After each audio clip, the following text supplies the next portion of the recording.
আজিৰ ভিডিঅ'টোত আপোনালোকক দেখাম যোৰহাট মাজুলী সংযোগী দলঙৰ কাম কিমান হৈছে একেবাৰে নৈ মাজৰ পৰা।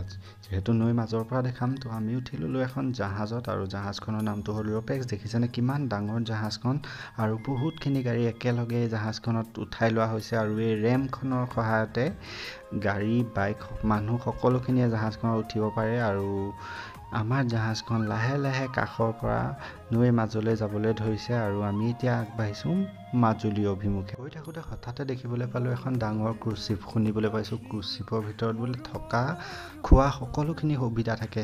কোনোবা নহয় কোনোবা এদিন এইখনতো উঠিব লাগিব আৰু আপোনালোককো মই দেখাম। চাগে বৰ মজা লাগিব কিন্তু দেই এইখনত গৈ। এইখন হৈ গ'ল এখন ছিংগল বোট আৰু ছিংগল বোটখনত আপোনালোকে দেখিছেনে কিমানখিনি বাইক গাড়ী মানুহ একেলগে গৈ আছে যোৰহাট অভিমুখে। আগলৈ মন কৰিলে আপোনালোকে দেখিব যোৰহাট মাজুলী সংযোগী দলঙৰ খুঁটা কাম একদম দ্ৰুতগতিত চলি আছে দেই। এনেকুৱা লাগিছে যে অতি সোনকালে আমি দলংখন পাবলৈ সক্ষম হ'ম।